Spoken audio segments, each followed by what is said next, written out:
muere un señor y el hijo llega en ese duelo y empieza a repartir golpes. A todos. Todo el que se le atravesa. Un comando armado se mete al servicio de urgencias, ¿sí? A buscar a alguna persona y decide romper la ventana del hospital y aventarse. Y me decían, no, es que no alcancé, jefe. Se fue y pues ya no lo alcancé. Digo, y qué bueno. Digo, si lo jalas, Sí, te lleva. te lleva, ¿no? Y ya no tendríamos una víctima, tendríamos dos. Puedo no ganar millones de dólares, pero el saludo sincero de alguien que le salva la vida no tiene nombre. Por alguna razón no lo habían quitado todavía el electro. Entonces seguía monitorizado, ¿no? Y de repente empieza pip, pip, pip, pip. Y nosotros así de... Entonces estábamos, pues sí, charlando en una como mesita y nada más escuchamos cómo abren la llave del lavabo. Pero cuando lo abres así como mucho, que tiene mucha presión y todos volteamos. Uno, la llave no estaba abierta. Cuando vamos a esta área, el niño estaba a punto de caerse. A punto de intubarse. Y los pacientes, la gente nada más decía, intubación era igual a muerte. Y sí, era realidad. Hola, ¿qué tal amigos? ¿Cómo se encuentran? Espero que muy muy bien. Bienvenidos a un nuevo capítulo del podcast de Pepe y Chema. Recuerden todos que yo soy Pepe y también Chema y hoy traemos un gran capítulo. Este capítulo ya teníamos agendado desde hace como un mes y medio o más, ¿no? Que lo estábamos planeando, pero pues lo agendamos desde cuando yo estaba en Chiapas y ahora se dio la oportunidad de poder estar con el enfermero Noé Sánchez, con más de 27 años de experiencia. Trabaja en el Instituto Nacional de Cardiología. Así es. De tercer nivel. ¿Qué quiere decir tercer nivel? Yo le acabo de preguntar. Es el grado de especialización. O sea, ahí hacen hasta trasplantes de corazón. Y hoy viene a platicarnos un poco acerca de este mundo de la enfermería, acerca de este mundo pues que conocemos y desconocemos, que no hemos visto, y también de las anécdotas pues que ha vivido. Noé, enfermero Noé, bienvenido. Muchas gracias por aceptar la invitación y es un placer para mí tenerlo aquí. No, gracias Pepe a ti, porque generalmente enfermería tiene pocos espacios y a veces puede ser poco reconocida, pero bueno, aquí estamos a la orden para poder platicar un poquito de lo que hago y que hacen cerca de 340,000 personas en el país. Ok, sí es un gran número. ¿Sabes como cuántos enfermeros hay por cada médico? No. Por cada médico, si no mal recuerdo, ser como 1 a 8 la relación. Ah, ok. Así es. Wow. Uh-huh. Sí, siempre hay parte, ¿cómo decirlo? Hay menos médicos que enfermeras, sí, por la cuestión del cuidado. Uh-huh. Ok. Oye, y básicamente, digámoslo así, un enfermero puede ver desde qué punto hasta qué punto. ¿Cuál es el rango dinámico, digámoslo así, de un enfermero o una enfermera, de cosas que tiene que ver y atender? Ok, depende de la lista que me estés preguntando. Por ejemplo, si estamos hablando del grupo de atención, podemos ver desde que antes, durante la concepción prácticamente, hasta cuando una persona fallece. Entonces prácticamente enfermería está en todas las etapas de la vida. En cuestiones asistenciales, por ejemplo, podemos estar desde una consulta externa, que uno diría, bueno, es tomar signos vitales y te toman la presión, y eso parecería que no fuese importante, hasta, por ejemplo, quirófanos, como tú decías un ratito, de trasplante cardíaco, de cirugías de corazón abierto, o en terapia intensiva, manejando no solamente al paciente, sino máquinas que le proveen justamente un soporte al paciente. Okay. Así es. ¿Por qué enfermería? ¿Por qué estudiar enfermería o no medicina? ¿Por qué estudiar medicina y no enfermería? ¿Dónde está como la parte de tu vocación en este caso? La enfermería en general históricamente siempre ha existido, ¿no? A veces se le delegaba la parte masculina, después de pues, alguna etapa prácticamente representativa de las mujeres. Para esto, por ahí del siglo XVIII, si no mal recuerdo, Florence Nightingale es súper famosa. Ajá. Entonces, es como el parteaguas o la madre de la enfermería moderna. Y siempre nos referimos a ello, y tú vas a ver todo el tiempo de que una enfermera, Florencia Nightingale, y empiezan. Siempre he dicho, yo no abrí los ojos así y dije, ay, quiero ser el Florence Nightingale del siglo XX o XXI. No, la verdad es que no. Entonces, nivel técnico, yo dije, no, esto no es lo mío, me voy. Mi madre me dice, no, pues termínalo, de algo te ha de servir. Llego justamente como pasante al instituto, y en el Instituto Nacional de Cardiología, pues yo quería la noche, la unidad coronaria, porque me parecía emocionante. Pues no, la tarde en la terapia intensiva. Y me empieza a enamorar. Uh-huh. El hecho de atender a un paciente postquirúrgico después de una cirugía coronaria es precioso. Pero siempre estoy hablando de tener 16, 17 años, pues como que no lo sentía tanto. Y entonces decido quedarme en enfermería y hacer ya todo. Hice la licenciatura, el complementario en el Colegio de Enfermeras. Luego cayó también la maestría en terapia de heridas. Yo seguía en la parte de terapia intensiva y la verdad es que te puedo decir algo. No nací como con esa vocación de enfermero, me lo fui adquiriendo. Pero lo hacía también mi trabajo. O sea, puede ser un poco egocentrista, pero, Es correcto, pero está perfecto. te voy a decir, soy bueno por lo menos en terapia intensiva. Entonces, esa es como mi historia así resumida en 5 o 6 minutos. Ok, perfecto. Y aquí quisiera preguntarte ya más o menos entrando como en lo que te ha tocado vivir, lo que te ha tocado experimentar. ¿Recuerdas ese primer paciente que te impactó, ese primer paciente que te hizo decir, esto es lo mío, o te conectaste de más con el paciente? ¿Qué recuerdas? Sí, fíjate que aquí es una dualidad. O sea, el conectarte con las personas es como, son muchas aristas, ¿no? Sí, evidentemente un paciente, pero mucho es el equipo de trabajo. La verdad es que tuve la fortuna de llegar a un servicio, yo muy joven, donde la gente me coachaba, ¿no? Y tal vez por mi cara de adolescente, pues como era más oportunidad que a los licenciados, por ejemplo, que tenían 23, 24 años. Entonces me enseñaron, pero yo creo que lo que me abrió los ojos para seguir en enfermería fue un paciente salud. De repente, como en COVID, tenemos que aislar a las personas para romper la cadena de transmisión. Entonces y pues son pacientes que duran mucho tiempo, ¿no? Con alguna enfermedad. Cuarentena y ese tipo de cosas. Sí, exactamente. Por alguna razón se infectó, terminó en aislamiento. ¿De qué se infectó? ¿No sí, bueno, una bacteria, ¿no? Exactamente qué, no recuerdo. Y gitanos. ¿Era gitano? Era gitano, así es. Entonces, pues ellos son una gente bastante sociales, ¿no? Sociables, entonces muy características. Estos aislados casi cuando nosotros somos en operativo no nos gusta, porque evidentemente estar confinado en un área haciendo cosas. Y me acuerdo que fue tan sencillo, porque llegué, esta persona estaba sedada, no tenía conciencia, entonces prácticamente dependía de todos nosotros. Y me acuerdo que lo único que hice fue shinarlo un poquito, embellecerlo, peinarlo bien, acomodarlo bonito, quitar cosas que sobraban. Y me acuerdo que entró su esposa y me mencionó algo en su idioma o su lengua. Y después me dijo, gracias, porque va mejor. Y yo así de, bueno, pues de nada. Pero la verdad es que no le había hecho nada. O sea, simplemente ha dejado ordenado y presentable al paciente. Entonces, ahí me cayó el 20 de que la apariencia importa. De que un familiar y un paciente puede ver o puede evaluar tu trabajo simplemente con un pequeño detalle. También te lo puede arruinar, eso también me queda claro. Pero de repente la gente te da bendiciones, te motiva. ¿Sí? Ese fue mi primer paciente así.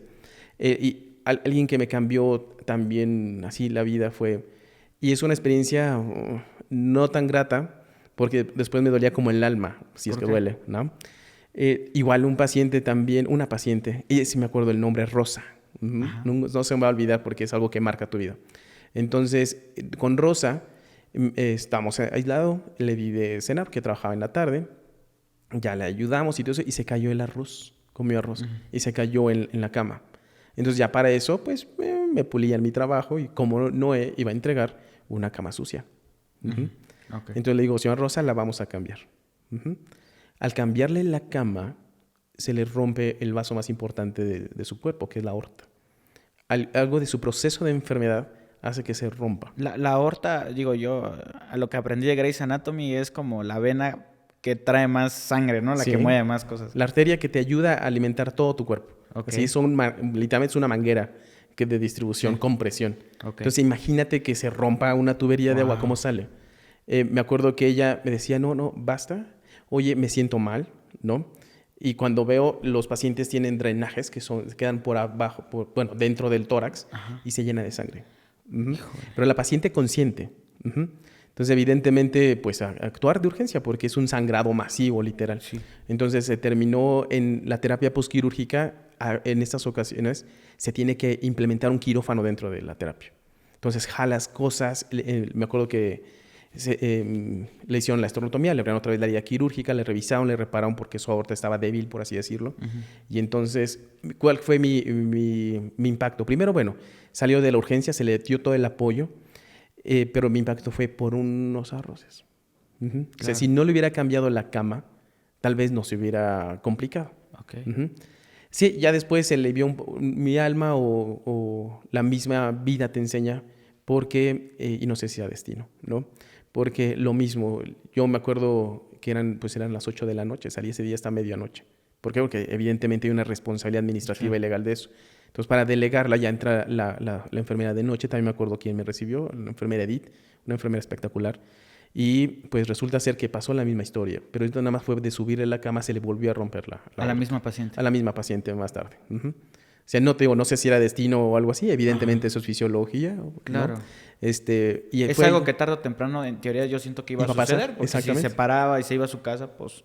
Pues claro, te digo, la historia que ha marcado más. ¿Y qué pasó con la paciente? ¿Vivió? Falleció desafortunadamente, porque su tejido de esa aorta estaba muy friable, así se le conoce. Entonces, cualquier aumento de la presión hacía que se estallara, ¿no? Que se rompiera. Wow. Uh-huh. Entonces, pues bueno, evidentemente... ¿Y cómo supera una persona este tipo de cosas? No lo superas. Aprendes a vivir con ello. Ese es como lo bonito o lo malo, depende cómo lo quieras ver y tomar, de la enfermería. Al menos a título personal. Yo no lo supero, pero aprendo a vivir con ellos. Porque cada una de esas me da experiencia. ¿Qué aprendí de Rosa? Uno, no ser tan obsesivo también con las cosas. Porque a veces también, colegas, somos así de, esto va porque va, ¿no? Quieres meter, le decía recién, un pie del número 6 en un zapato del 3. Pues claro. Sí, se va a poder, pero te va a costar. Entonces, sí, aprendes a vivir. Sí, es bien interesante de repente las enseñanzas que dejan los invitados. Yo tuve hace como 3 semanas un invitado que es carcelero en Estados Unidos. Y él nos platicaba de que lo que más ha aprendido estando con los reos y todo esto es, dice, aprendí a no ser impulsivo, me dice. Porque si supieras la cantidad de gente que está ahí por 25 años, porque de repente se enojó, le pegó un golpe a su esposa, la esposa se tropezó y se desnucó. Uh-huh. Hay una historia que a mí me impactó mucho que habla acerca de cuál fue el primer momento en que el humano se hizo humano. Y hablaban de, bueno, la foto era muy bonita porque, bueno, era un dibujo, ¿no? Estaba una persona dentro de una caverna con la rodilla lastimada y una persona le estaba curando. Y dice que ese es el primer rastro de humanidad que existe. Claro. No, esta onda de cuidar a alguien más, ese rasgo de humanismo. Qué interesante. Bueno, ahora sí quiero pasar a hacer una pregunta un poquito chusca, digámoslo así. ¿Qué es lo que más has dicho así como de, neta vienes por eso aquí al hospital? O sea, hay gente que llega por casos muy serios, pero también hay gente que hace de nada una gran cosa. ¿Recuerdas a alguien así? Fíjate que no tanto.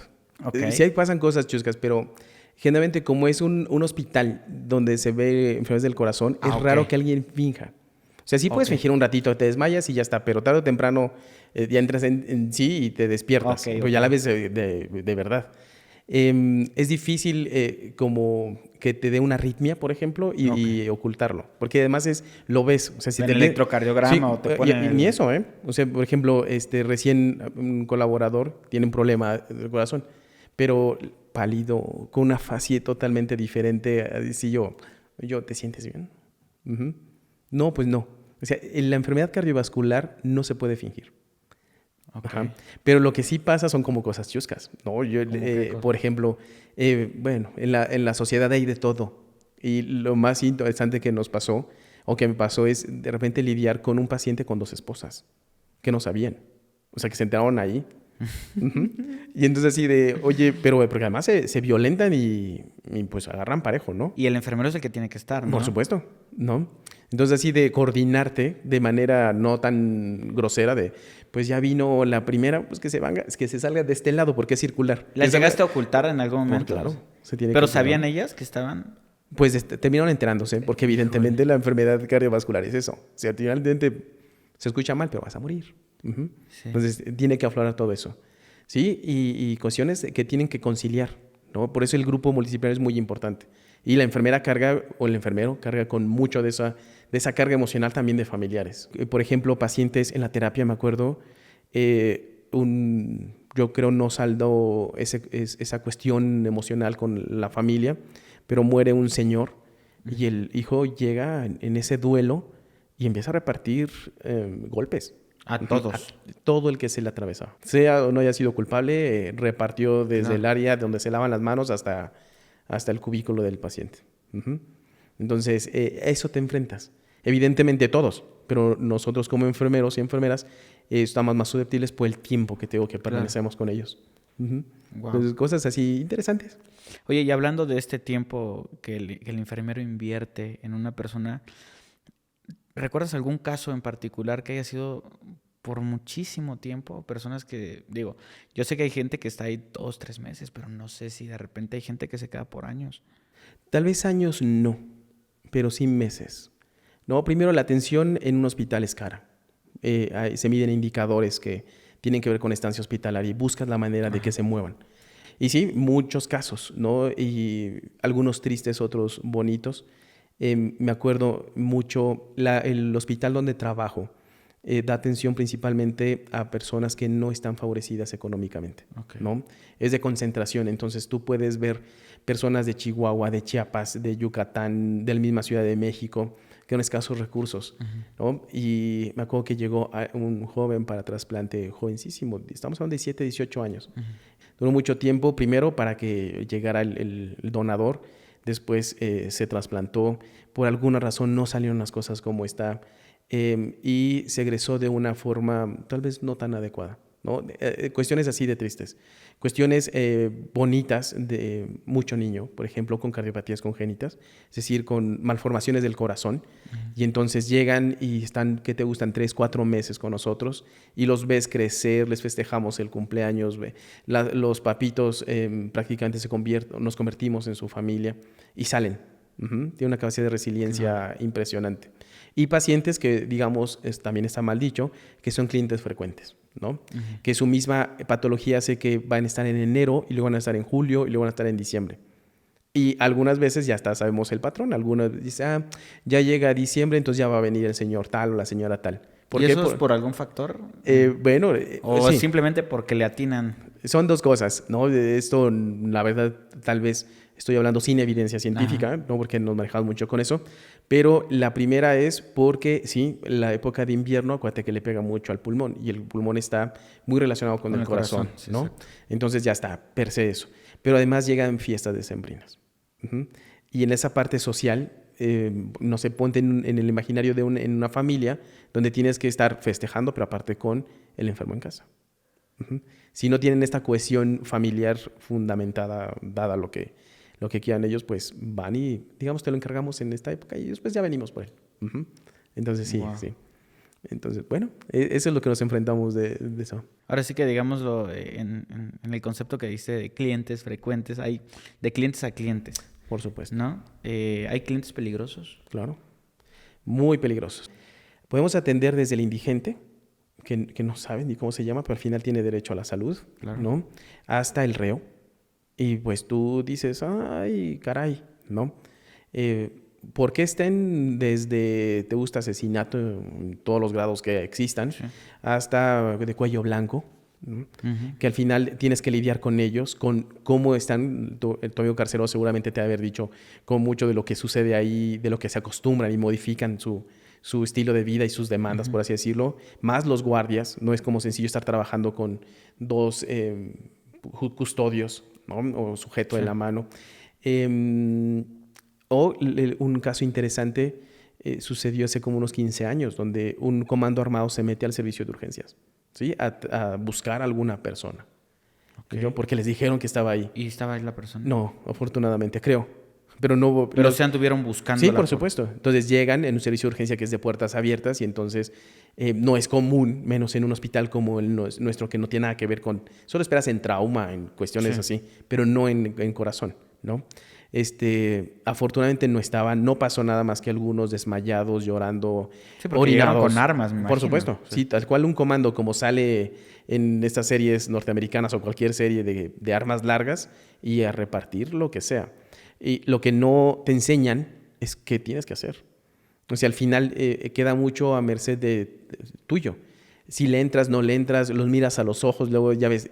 Y bueno, la verdad es que la televisión te sesga mucho. No lo mires, entonces tú abajo, ¿no? Agachas la mirada. Y hay gente que lo puede manejar perfectamente bien y hay gente que no. O sea, gente que tiene un temple Y bueno, también lo que da su historia de vida. Y hay gente, te digo, hay gente que se orinó, gente que se Sí, desmayó. claro, totalmente. Entonces, bueno, ¿y luego qué haces? No sé, afortunadamente, fíjate que algo pasa que no sé si la vida, el cosmos, el destino, Dios, como le quieran llamar, me protege mucho, pero casi no me enfrento a situaciones. Son más situaciones de toma de decisiones, de pensarle rápido, que cosas así de peligro. Pero sí, me acuerdo, no quiero decir un chisme, pero sí, un radio pasillo interesante durante un Ok, ratote.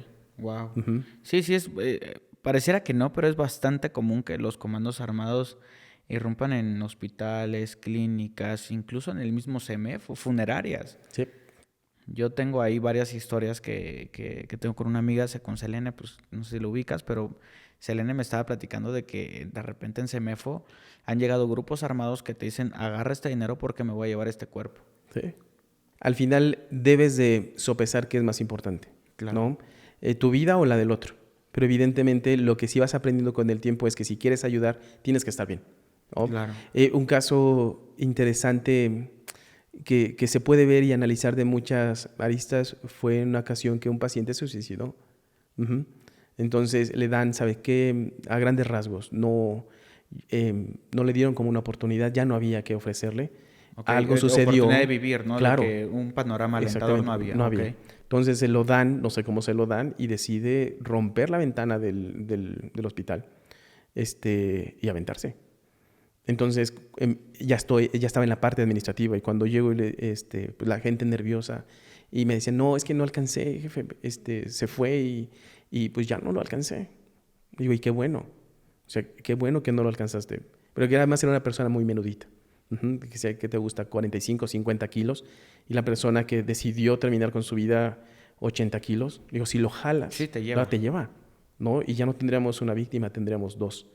Entonces te enfrentas a eso, pacientes que pierden tal vez su lucidez y te dan, me acuerdo, al principio era como broma, ¿no? El bancazo. Se agarró un banco y el primero que atravesó, vas. Ujú. Ouch. Entonces, justo, ¿qué haces? Y tienes razón. Lo agarres o no lo agarres el dinero o eso, van a hacer las cosas, van a pasar. Entonces aquí esto también he aprendido, a esa parte, de valorar tu salud. Si quieres ayudar, Claro. tienes que estar bien. Eso es un hecho. Sí, es como la regla, lo comentaba Greta una vez que vino que es paramédico y ella decía, lo principal es que tú estés bien. O sea, si tú vas a hacer cumplimiento de un servicio es protégete y cuídate, Sí, ¿no? ¿Te ha tocado lidiar con enfermeros que son un problema, que tienen sí, conductas muy feas? sí, claro. Actualmente me dedico a ver esa parte de calidad, ¿no? Ujú. Y mucho es el trabajar con la gente. Sí, hay un gradiente, como en todos lados, ¿no? Profesionales buenos, profesionales no tan buenos o con área de oportunidad. Pero sí, hay gente que puede sobreponer o superponer, no sé cómo se diga exactamente, su conveniencia personal a la institucional. Y Ok, eso cuesta trabajo, ¿no? Decir, quiero irme temprano porque es mi derecho. claro. Ajá. No lo hago porque no quiero. Ujú. Entonces, bueno, sí, lo lidiamos, pues, no quiero decir en gran parte porque no hay profesionales dedicados, que mis Claro. respetos en cualquier sentido, pero sí un porcentaje es eso, de lidiar con el que no quiere hacer las cosas, con el que le cuesta hacer las cosas. Y me toca platicar con ellos muchas veces. Otras Ajá, veces, no quisiera que los evito, pero también quitas o restas liderazgo a otras estructuras, ajá. ¿no? Pero mi bandera es que alguna vez vulgarmente lo aprendí, es el que nada sabe, nada teme. Ujú. Entonces, Evidentemente. para cualquier aspecto de la vida, ¿ya qué me refiero con esto?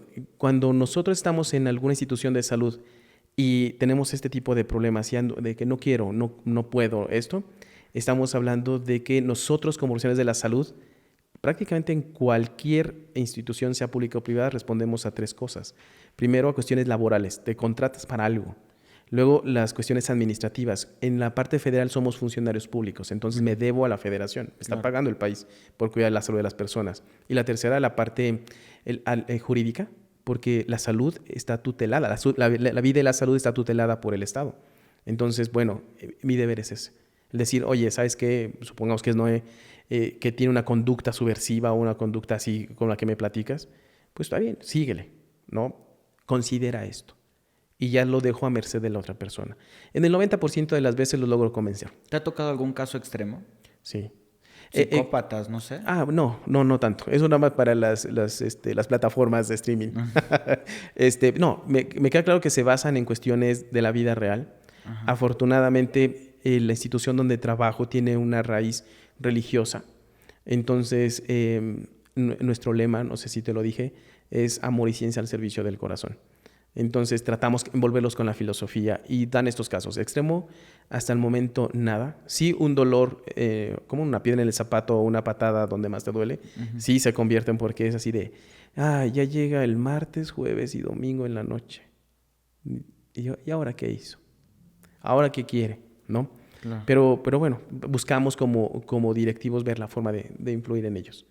Sí, al final del día tampoco puedes, no puedes como directivo tapar las cosas, como decir, convertirte en cómplice. Es decir, si maltratan a alguien, si la otra persona percibe una agresión diferente, no lo puedes ocultar porque al final del día te conviertes en cómplice y das como ese permiso. Pues lo haces y no pasa nada, pues lo sigo haciendo.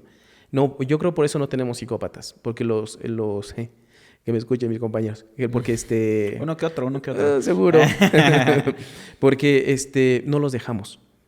Okay. Sí, siempre, por lo menos en la institución de trabajo, tratamos de respaldar siempre al compañero, ¿no? Al gremio. Pero tampoco a grado de transgredir una ley o una norma, ¿sí? Por ejemplo, maltrato, insinuaciones, hostigamiento o acoso sexual, secuestro, evidentemente nada de eso, porque también te conviertes en cómplice. Entonces, no podemos permitir. No. Okay. Que sí sé de casos históricos en otros países, me queda claro que sí. No sé si en México tengamos. Voy a averiguar si tenemos psicópatas enfermeros registrados. Seguramente uno que otro loco ha de haber matado a mucha gente siendo enfermero. Pero quién sabe, digo. Si sé de alguien, me voy a poner el nombre ahí para que lo busquen y investiguen. Perfecto. Ok, y siendo ya, por ejemplo, siendo ya un hospital especializado de nivel 3 en cardiología, lo que son las cosas del corazón, ¿tú recuerdas cuál es el caso más complicado que han atendido y que han logrado resolver? Sí, yo recién había llegado al instituto, una cardiopatía congénita donde el corazón no se integra en el cuerpo de la mama dentro del tórax, sino sale del corazón, naces con el corazón de fuera. Ok, sí. Entonces eran pequeñitos, me acuerdo, aquí tengo presente una imagen de una enfermera, Sonia, que está cuidándolo porque le pusieron un caparazoncito para protegerlo. Esos son casos exitosos. Otro caso es que, sobre todo en niños. ¿Ese niño qué sucedió? ¿Le pusieron un caparazoncito y ya con eso? Y con eso, así es, porque no lo puedes meter. ¿Ya así ha vivido toda su vida? Yo espero que sí. Ok. Así es.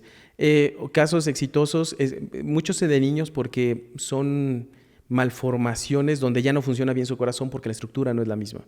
Entonces, me acuerdo que los cirujanos empezaban a hacer una técnica para darle un tiempo. En Estados Unidos le habían dicho, ¿sabes qué? Aquí no. Entonces lo trajeron a México, llevaron al instituto, un cirujano cardiovascular congénito le hizo la cirugía, es una cirugía de 3 tiempos y exitoso, perfecto. Estuvo sometido, ahora es muy famoso, a lo que se conoce como ECMO, que es una máquina que se conecta al paciente al ladito y deriva la sangre hacia esa máquina, hace la función del corazón y pulmón y la regresa. En lo que se hace el En lo que se hace, exactamente. Puede ser de trasplante, en lo que se corrige, en lo que el corazón agarra, decir, ole, va, otra vez. Son casos exitosos, caros, costosos, evidentemente, porque la atención del corazón específico es cara. Es cara. Así es. Y ya, por ejemplo, dentro del quirófano, me imagino que han de haber cientos de historias también.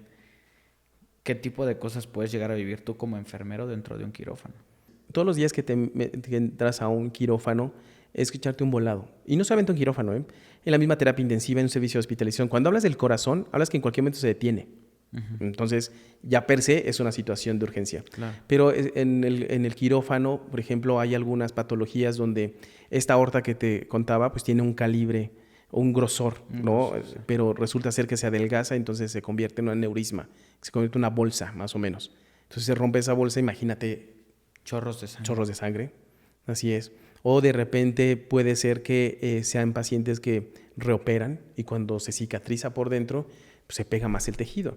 Y entonces se pega más el tejido, pues pueden suceder muchos accidentes en el momento que tú tratas de despegarlo y se le puede romper el ventrículo, que es como la bombita que da vida al corazón, ¿no? Su objetivo, ventrículo izquierdo, entonces ya está. O puede ser que por alguna cuestión, siempre lo más grave, por lo menos en quirófano, son los sangrados masivos. Y como estás hablando de todo el sistema circulatorio, son masivos. Cuando ¿no? hablamos de masivo, digamos, este es el quirófano. 500 mililitros en un minuto. O sea, que se pegan 500 en un minuto. Entonces imagínate, conforme vas pasando, nada más vas como... ¿Cuánto tiende a durar en lo que se controla? Y depende de la eficiencia. Y la verdad es que tienen grupos bien eficientes. Por ejemplo, estamos hablando 3, 4 litros que circulan de sangre. Ajá. Entonces imagínate todo el 3, tiempo 4 litros traemos de sangre. Exactamente, más o menos.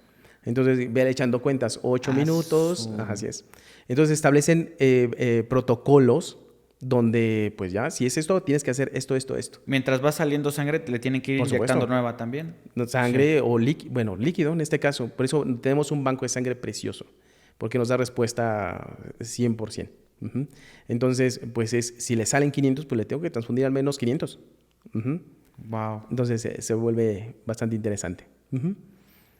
Y bueno, ahí es el trabajo de todos, médicos, enfermeras. Pero sí, lo que te voy a decir es que la enfermera tiene que estar bien avispadilla porque es prácticamente un monitor portátil. Mis compañeras en terapia intensiva, en sala de operaciones y en cualquier servicio detectan un signo o un síntoma y con eso dicen, listo, con eso trabajo. Y aguas, porque va a pasar esto, ¿no? Un caso precioso, pero precioso y que eso te llena de vida. A ver. Me tocó supervisar. Y te digo que mucho tiempo estuve en terapia intensiva. Entonces me acuerdo que en aquel momento habíamos 2 supervisores nada más. Alguien que iba del 5º al 9, porque de 9 pisos, y el otro del 4 al 2.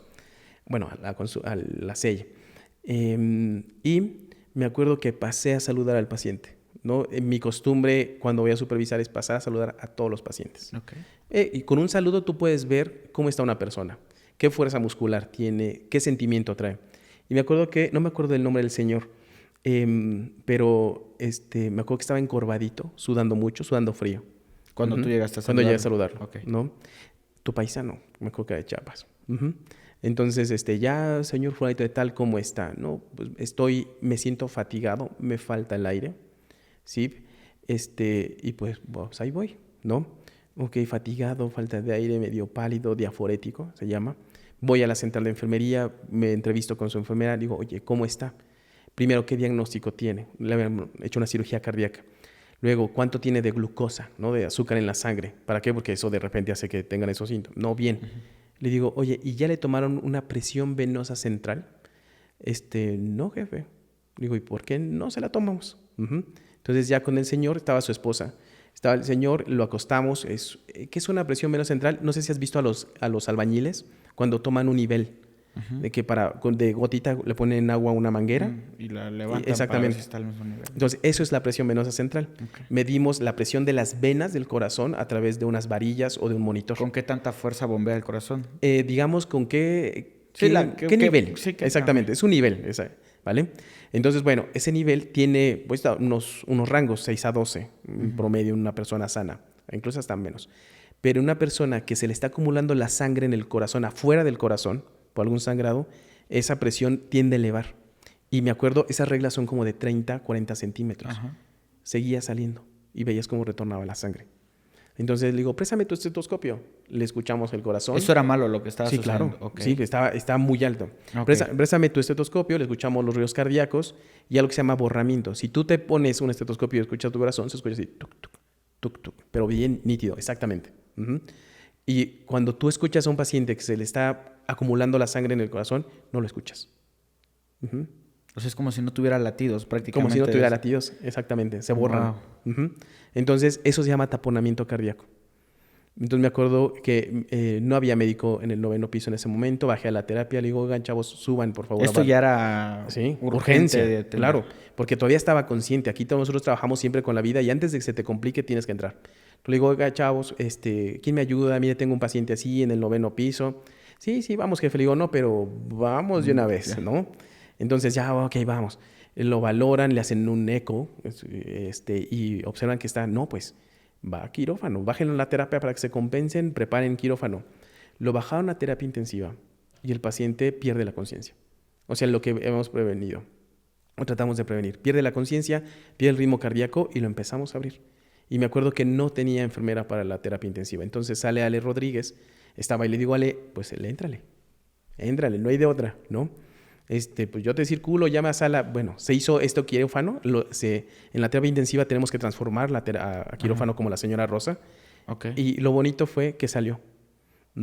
Y después llegó la esposa de este señor y nos agradeció con un saludo tan sincero que tú dices, con esto, no puedo no ganar millones de dólares, pero el saludo sincero de alguien que le salva la vida no tiene nombre, en verdad no tiene precio. Se escucha muy de marketing, pero no.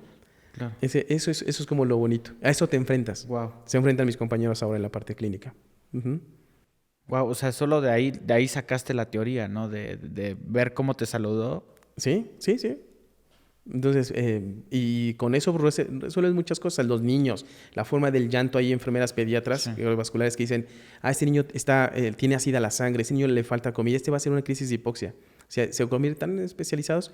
Pero aquí la moraleja de todo esto, que creo que me desvié, es de que te enfrentas día con día en cualquier institución de salud, más en estas súper especializadas tan complejas, al que el paciente pierde la vida en cualquier momento. Qué importante eso que mencionas, porque si más enfermeros o doctores estuvieran esta apertura de dejar recibir información de los pacientes y tratarla de interpretar y no como decir, no se preocupe, es normal, ¿no? ¿Cuántas veces no sucede eso, no? Y de repente es que me dijeron que estaba bien. Sí. ¿No? Entonces, qué importante es esa parte de estar abiertos a las situaciones y tratar de ver qué otra cosa se puede hacer por el paciente, ¿no? Qué bonita historia, de verdad, qué padre. Y dentro de quirófano o en estas partes hay dos cosas que me llaman la atención. Aquí practican cirugías de corazón abierto. Tengo entendido que esas cirugías pueden ser muy tardadas. Sí. ¿Qué tan tardadas pueden llegar a ser? 8 horas, 9 horas, depende de la complejidad. De la complejidad de la enfermedad y también de la pericia del cirujano, ¿no? Hay cirujanos que, híjole, tú los ves con un arte en cómo reparan las cosas y lo ponen. Evidentemente requieren un equipo de alto rendimiento para llevarle como el ritmo, sobre todo en cirugía. Entonces, el paciente va entrando a cirugía a las 7 de la mañana, en promedio va saliendo a las 2 de la tarde, 3 de la tarde. Porque es un paciente que se tiene que monitorizar, luego se tiene que dormir, ponerle un respirador, o más bien, dormir, poner un respirador, lavar, abrir, explorar, componer, salir, pero además bajan la temperatura del cuerpo para disminuir el metabolismo, derivan, esto que te platicaba del ECMO, ya se llama circulación extracorpórea, derivan la sangre para que funcione así. Entonces son muy largas, muy largas. Mientras tanto tienes, evidentemente, a una familia en la sala de espera, pues esperando, con lo que tú dices, información. ¿Sí? Y a veces el informar a la familia es lo más difícil. Así, es súper complejo. Pocas veces lo hice. Ahora lo hago en otro tenor, pero sí, yo creo que sería lo último que quisiera hacer. Sí, y sería lo último que recomendaría. Yo en alguna ponencia les decía, porque veo errores. A mí me toca ver la parte fea de todo el sistema de salud, específicamente de enfermería. Pero bueno, del sistema de salud en el instituto, ¿no? Específicamente en la parte de enfermería. Lo más grave que nos ha sucedido es la caída de un niño. ¿Y cómo le dices a una abuela? Que se cayera mientras que... En la cuna, de la cuna. Entonces, haciendo un procedimiento. Me queda claro que enfermeras, médicos, cualquier persona no llega con el afán de dañar al paciente. Claro, totalmente. Son accidentes, ¿no? Entonces, por alguna razón se vence, no sé si está dicho,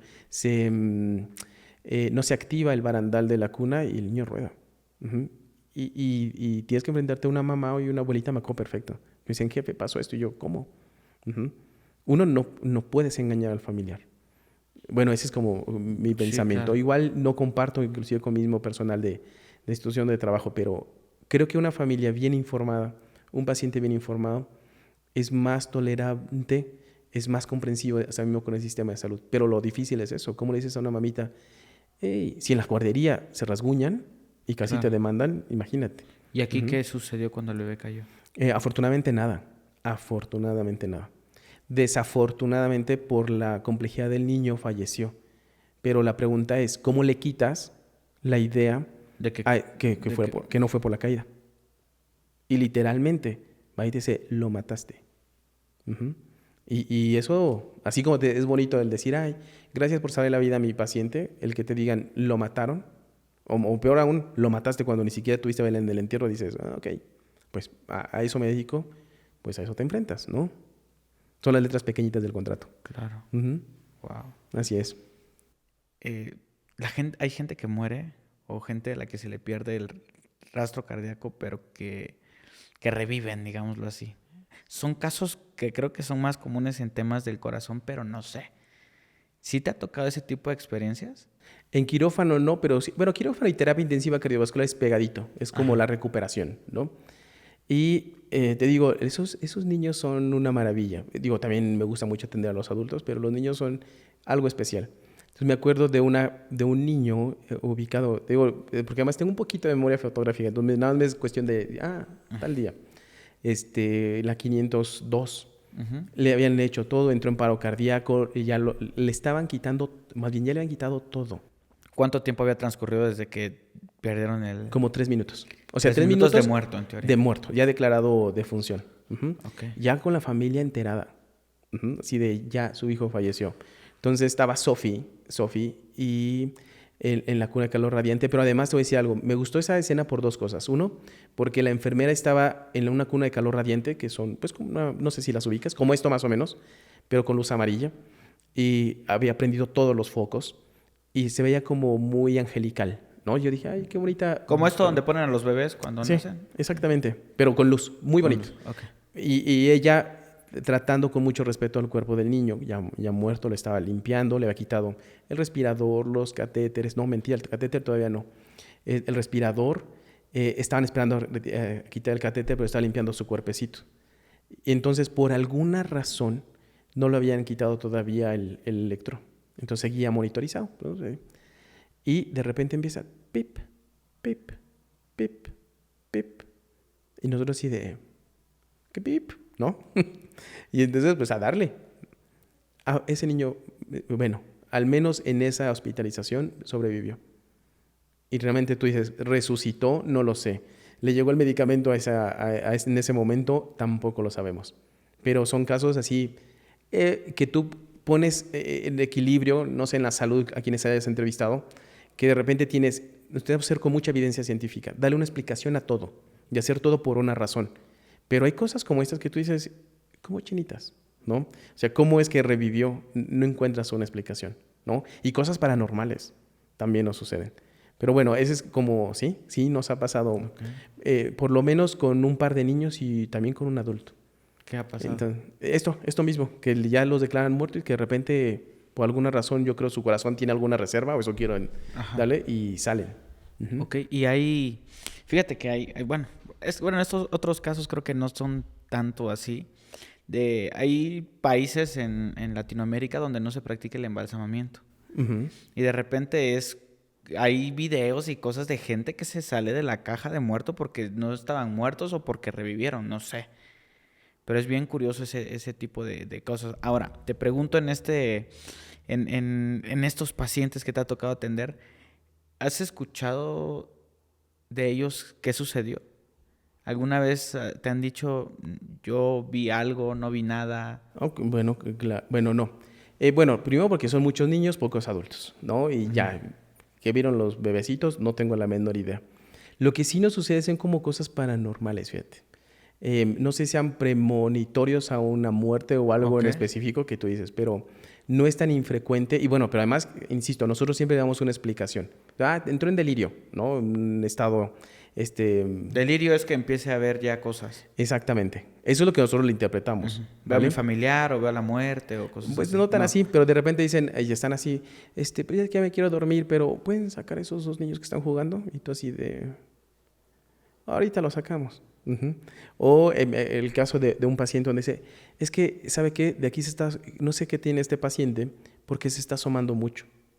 Uh-huh. Y creo que le llama. Pero resulta ser que la cama está hacia la calle. Uh-huh. En un 5º piso. Entonces así como... yo sí, la verdad es que tú decir, soy muy cobarde. Yo me echo a correr.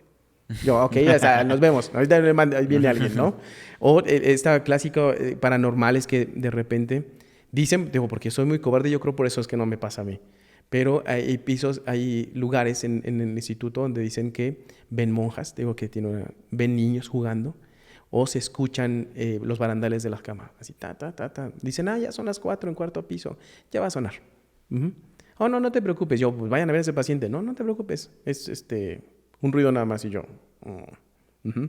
Digo, yo creo porque soy muy cobarde y me desmayo, al menos. Es que no me pasan, pero sí sé. Sí hay muchas anécdotas. Claro. Lo que sí te puedo decir, una anécdota bien bonita, es así paranormal, que nunca le encontré explicación. Hace mucho tiempo, estoy hablando de hace más de 20 años, donde estas cuestiones de seguridad del paciente no estaban tan bien arraigadas como ahora en nuestro sistema de salud. Y por alguna razón nos reunimos los enfermeros de esta área de pediatría en una central, ¿no?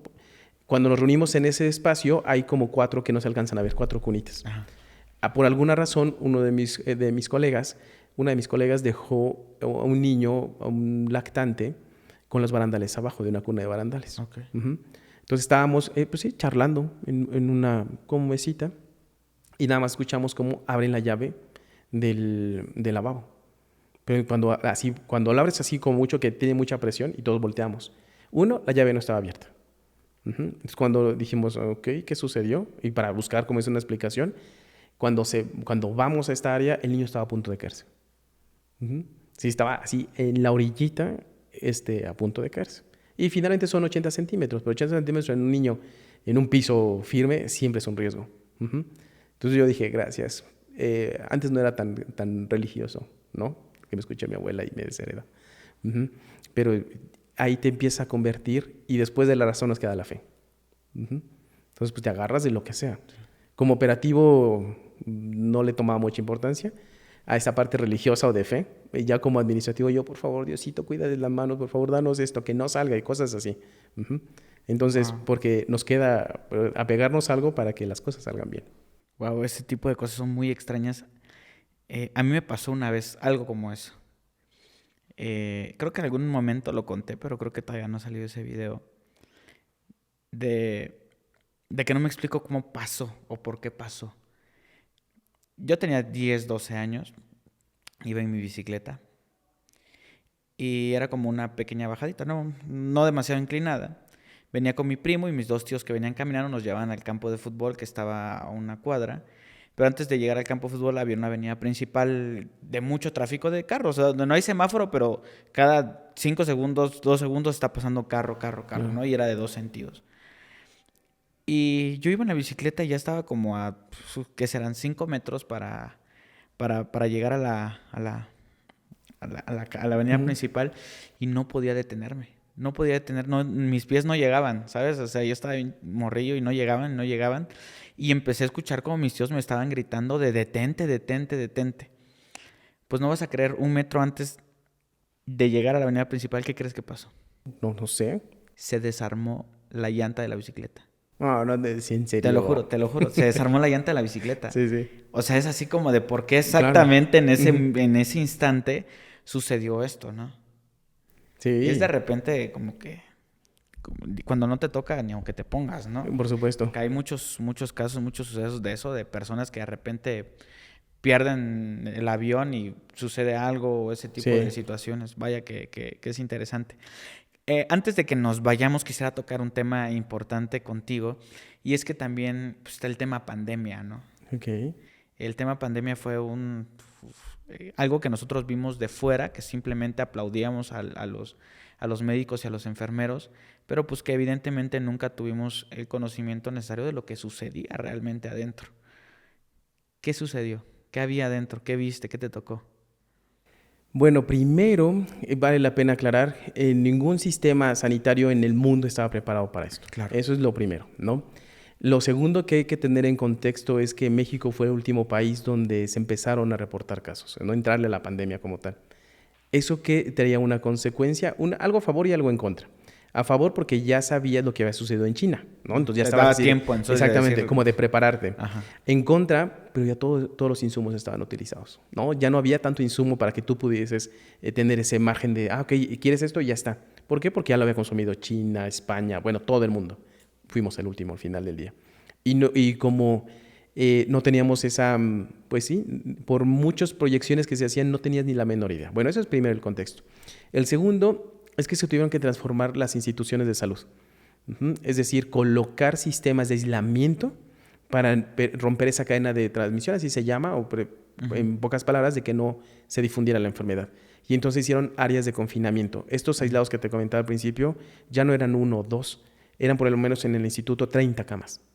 30 pacientes así en un área aislada con sobreaislamiento. No sé si me explico en ese sentido. Entonces eran... lo importante en esto, bueno, era la atención al paciente. ¿Qué sucedió? Yo creo que los 340,000 enfermeros, o al menos que somos, al menos yo creo que el 50% estuvo en contacto en COVID. Y cada uno de ellos te van a poder contar historias diferentes. ¿Qué es lo que vi? Porque me tocó ya no ser tan operativo, pero sí hacer de logística. Y me tocaba velar por 2 cosas. Igual de complicado o peor, Peor. no sé. Así es. Pero ahorita todavía está más complejo, al menos en este caso. Tenías que ver por la salud del paciente, pero también por la salud de los trabajadores. Pero aparte, el hospital tuvo una dualidad, es decir, se convirtió en COVID sin dejar de atender cardiovascular. Entonces, era estar hablando de 2 esquemas de tratamiento en un mismo sitio, casi con las mismas personas. Ok, entonces ese es como el contexto. El otro contexto es que a nivel gubernamental dicen, ¿sabes qué? También el personal de salud que tenga factores de riesgo se va a resguardo. Te quedas sin un porcentaje. 40, 50% sin... bueno, igual soy un poco exagerado, pero sí es mucha gente. Ok, ¿qué sucede o qué sucedió? Y no creo que cardio haya sido lo único, y seguramente quien te escuche que sea y que haya estado en esta situación nos va a contar historias. Pero por lo menos ahí en cardio, el índice enfermera paciente por paciente intubado con respirador es 1 a 1. Es decir, una enfermera cuida a un paciente intubado. Okay. El grado de demanda fue de repente que esa misma enfermera tuviera que cuidar a 4, 5, 6, 8 pacientes intubados. Wow. Entonces, son 8 veces tú. Ok. Y a máxima exigencia, ¿no? En máxima exigencia. Pero ¿sabes cuál otro? Con mucho miedo. Claro. Porque aunque seas personal de salud, no eres ajeno a que no te enfermes. Sino, pues sí. Entonces teníamos que gestionar el miedo, la salud mental, el estado físico de las personas. Entonces eso fue un parteaguas. ¿Qué es lo que le pegaba sobre todo a la institución? Nosotros, enfermeros, si puedo platicar por los 340,000, somos muy chambeadores. La verdad es que nos pones, de repente un poco rejegos dirían por ahí, pero le chambeamos. Y bien. Pero como manejamos estas emociones, te decía, ¿sabes? Lo que vi que les afectó a mis... Yo no tuve la oportunidad, aunque sí un poco de pesadez, ahorita te cuento, pero ¿qué le afectó, por ejemplo, a las enfermeras de cardio? Nosotros, cuando un paciente fallece, como tenemos este cimiento religioso, somos muy... para nosotros la muerte es dignidad. O sea, no es que ya te moriste, pues así como vas, te bolso y te vas. Sino lo que hacemos muchos es un espacio bien definido, con toda la dignidad y el respeto que tienes. Te decía, los dejas así súper bien alineadito, pones algodón para tapar todos los orificios, tu nariz, boca, que no se vean. Esa es la tradición. Cuando llega COVID, ya no pudimos hacer eso. Mis compañeras o mis compañeros no lo hacían. Y entonces patología, quien recibe a los cadáveres que legalmente se tienen que reconocer, entonces dice, no, ¿sabes qué? Yo no me voy a exponer, entonces vas a embolsarle la cabeza. Las personas que fallecieron, algunas, sobre todo al principio, al menos en la institución, por indicación y por protección, totalmente entendible. le pones una bolsa en la cabeza. Eso le pegó a las enfermeras como no tienes ideas. Lloraban por un equipo de protección personal, porque traer gafas, traer cubrebocas. Ustedes vieron algunas mascarillas, una bata que sudas. Cuando me metí la primera vez, me di cuenta que sudo de lugares donde ni siquiera sabía que existían, te lo juro. Entonces uno dices, ok. Y me metía circunstancialmente. Pero los que estaban día con día, imagínate, ¿no? Hay también historias al respecto. Eso fue lo que les afectó. Nosotros en las instituciones de salud llevamos algo de seguimiento de calidad y seguridad. Es decir, vemos todos los errores. ¿Qué sucedió? Que esto tal vez no tenemos claridad. ¿Por qué? Porque hubo mucha variabilidad de los procesos. Porque ya no pudimos rastrearlo de manera cotidiana. Entonces, digo, por eso cada quien cuenta una historia diferente. Claro. Y así se vivió situaciones de estrés, situaciones bonitas también, porque nos hermanamos. Ahí Claro. ya no era que si la especialista, que si tú ves niños adultos, era el cuidarnos entre nosotros, ese trabajo en equipo que siempre se presume y a veces no se lleva a cabo, también se llevaba a cabo. Después de tuvimos o tenemos la oportunidad en enfermería de que la sociedad nos volteara a ver como profesión, ¿no? Pero ya me estoy yendo por otro lado, pero me decía Sonia me decía, jefe, si a ti te hubiesen dado un obsequio por haber trabajado en pandemia, ¿qué hubieses pedido? ¿No? Porque, bueno, pidieron días, vacaciones, alguna remuneración económica, medallas. Le digo, Sony, ¿sabes qué? El olvido. Que me ayudaran a olvidar lo que viví, lo que supe que vivieron ustedes, con eso yo estoy bien pagado. Claro. Porque te decía hace ratito, no lo olvidas, no puedes, solamente aprendes a vivir con ello. El ver desmoronarse enfermeras, el de repente en su periodo menstrual, de que no podían ir a cambiarse la toalla sanitaria, el que tenían necesidades fisiológicas como esa y otras muchas, fue complejo. Digo, si me repiten y me dan la oportunidad, el olvido. Con eso, y lo pediría para todos, porque al final del día aún sigue con esa parte de salud mental, ¿no? Como los cubrebocas estos N95, que eran, no los KN95, los N95, estos redondos, con cintas amarillitas, y una vez me lo puse y era horrible, horrible, horrible, pero tú me contaste algo que sí me hizo todavía mucho más curioso. Sí, le comentaba a Pepe en el hecho de que, pero primero le decía que ahí aprendimos, como hace un ratito, de que sudamos de lugares que no conocíamos de nuestro cuerpo, ¿no? Pero ese KN95 o el N95, esa mascarilla, de repente, no sé si te costaba trabajo hablar, ¿no? Sí, o respirar. te presionaba la boca. Por supuesto. Entonces, y lo traías, ¿qué te gusta? ¿2, 3 horas? ¿O 20 Sí, minutos? menos lo que aguantaba. Sí. Entonces, imagínate a mis colegas, médicos, enfermeras o quienes se metían en esas áreas, 8 horas, ¿sí? Claro. O 4 horas. Entonces, salían lastimados de la carita, pero además las gafas. O sea, ese era como el conjunto, era la mascarilla con unas gafas. Extra presión. Extras. Entonces, le comentaba que sudábamos tanto que se empañaban. Al principio lo tratamos de componer, como les decía, el transporte público, cualquier auto. Probamos el jabón, el shampoo, pero seguían empañados. Les decía, sudábamos tanto que con esto que se recolectaba en la parte baja de los anteojos, del visor, nos movíamos. O sea, le movías la cabeza para que se moviera la gota y limpiara un poco por dentro. Porque no había alternativa. Nos daba miedo quitarte la gafa. Quítate y mete el dedo. Ajá, sí. Exactamente. Entonces, digo, eso es lo que vivimos. Por eso es que quisiera borrarle de la mente a todos mis colegas. ¿Te tocó perder compañeros? No, afortunadamente. Qué afortunado. Sí. Fíjate que, digo que me tocó estar en la parte de logística y sí tú veías a Wuhan, las enfermeras que se cortaban el cabello, que salían súper lastimadas de la piel, que perdían y se contaminaban. Lo bonito fueron 2 cosas. Primero, que nos hermanamos como disciplinas, todas las disciplinas, todas las áreas. Antes parecía que la dirección, por ejemplo, médica, la dirección de enfermería está muy alejada de cocina o de intendencia. Y fue bonito porque nos obligó a que todos estamos en el mismo barco, ¿no? Y todos dependemos de todos. Pero las autoridades nos dieron esa oportunidad de hacer todo lo posible para garantizar la seguridad de las personas. Entonces, ahí la maestra Marta María Quintero, ojalá me puedas ver, jefa, porque es la que se encarga de los insumos. Entonces, ella, en serio, te faltan N95, KN95, visores, ¿cómo lo vamos a arreglar? Se pulió. Para que nadie se contaminara, por lo menos en la atención del paciente. Y te lo dejo aquí, al menos en la institución, nadie falleció por eso. Wow. O no se contaminaron en la institución.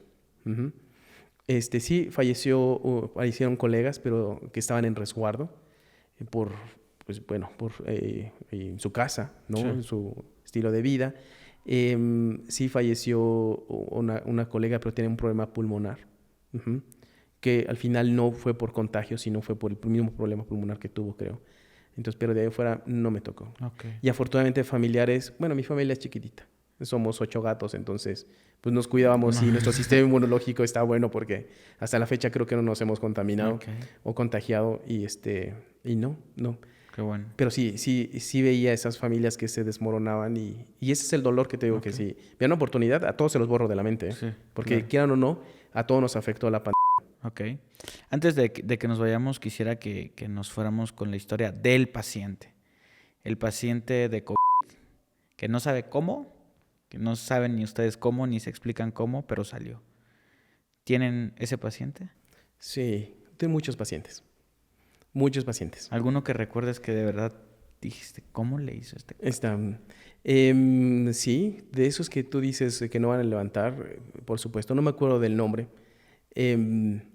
Fíjate, no me gustaba entrar a las áreas de confinamiento porque, te digo, esta práctica de ir a saludar a los pacientes, con o sin COVID, él entraba.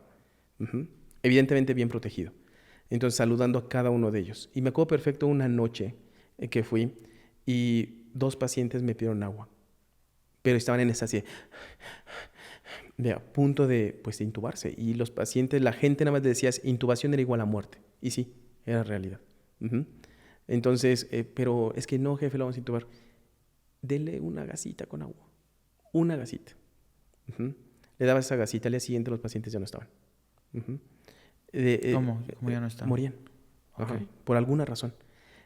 Hay en estas cuestiones de mitos, leyendas y cosas así, lo que me enseñaron las enfermeras clásicas o con mayor experiencia es que a veces el paciente te avisa cuando va a fallecer y generalmente te pide agua.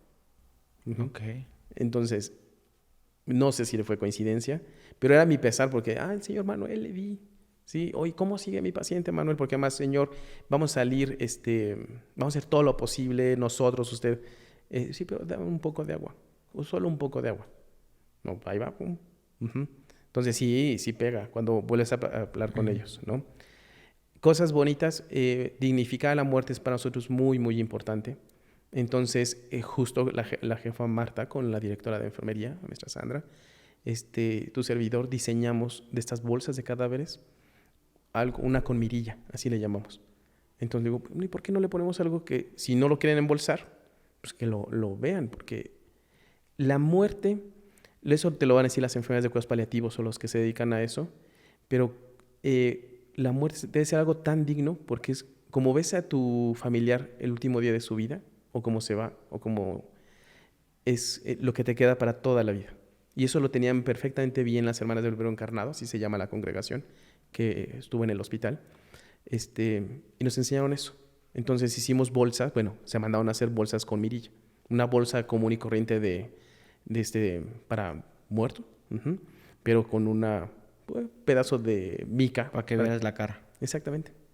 Entonces eso alivió mucho la parte de las enfermedades que no los embolsaran, porque me decía, Noé, me siento como narcotraficante, sin ofender a los que nos puedan escuchar. Me siento como narcotraficante. Porque no puedo. Y en serio les afectaba.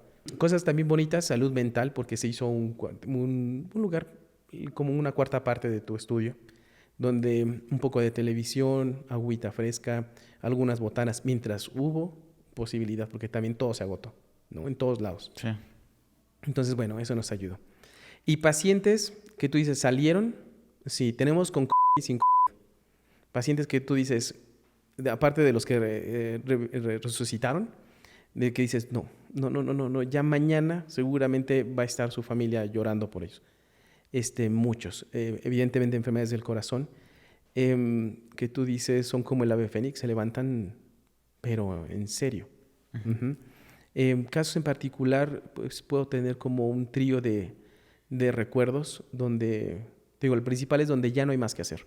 Hay medicamentos que le ayudan a contraerse el corazón, ya no le puedes subir más, y aunque le subes de todo modo no le hace nada. Ya no hay un soporte para el corazón que le pueda funcionar. Pero algo tienen que hacer en la vida, supongo. Digo, por eso es que de repente yo me salto muy rápido de la razón a la fe. Entonces, algo tienen que hacer que salen, tú dices, y bien. Claro. Y muchos de ellos agradecidos. Mucho paciente COVID. Y algo que también hizo el instituto, con los subjefes de enfermería, Esos pacientes cuando salen de COVID tenían problemas, sí, generalmente problemas hematológicos de la sangre, entonces les coagulaba muy pronto, tenían que llevarse medicamento para inyectarse en el abdomen, ¿no? Subcutáneo. Pero si a nosotros enfermos nos costaba trabajo el ponerlo, imagínate a alguien que no tiene la menor idea. Entonces hizo un programa y cuando se iba el paciente, primero le aplaudíamos a todos les aplaudíamos, porque al final eran sobrevivientes, claro, ellos y nosotros. Entonces el aplauso era toda una ceremonia cada vez que egresaba un paciente. Se diseñaron unas camisetas así de sobreviví, pero a su familiar, antes de que se lo entregáramos al paciente, le enseñamos a colocarle. Entonces, este grupo de enfermeros iban y, a ver, Pepe, ¿cómo está? ¿A qué te dedicas? Todo eso primero para saber el contexto. Y así se hace. Entonces, llevamos un modelito de barriga, o de la consistencia, y así se hace. No los dejamos ir hasta que no aprendieran.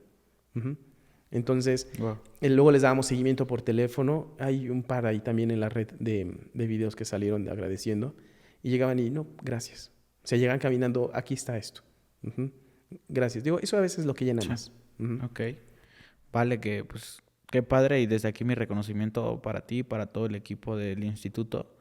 Porque se siente la humanidad con la que atienden a las personas. O sea, por lo que me dices, por todo lo que me cuentan, decisiones y cosas. De verdad, es algo de aplaudir. Y pues muchas gracias por eso, por todas las vidas que lograron salvar y por todas aquellas que lo intentaron a como pudieron. Espero tener la oportunidad algún día de ir al instituto a conocer a esas personas y pues tener a invitados incluso del instituto, que creo que sería bien interesante platicar con ellos. Así que ahí queda abierta la invitación. Y pues amigo, a ti agradecerte de verdad por darte el tiempo, la confianza de contarnos estas cosas. Y no sé si gustes agregar algo que se me esté pasando, preguntar, algo que no haya... No, podemos platicar. Yo creo que son para muchos capítulos. Okay. Yo creo que eres bienvenido. No, al contrario, agradecerte. O sea, al final del día soy un portavoz de al menos 340,000 personas más. Todos tenemos historias que contar, unas mucho más interesantes tal vez que esas que he contado, pero el que nos visibilicen, y eso es un sincero agradecimiento genuino, de que nos puedan dar esa oportunidad. Claro. O sea, enfermería está en la sociedad y sé que también tenemos tema y tenemos áreas de oportunidad en muchos lados, porque no todo es miel sobre hojuelas, también hay cosas que, frijolitos en el arroz, por así decirlo. Claro.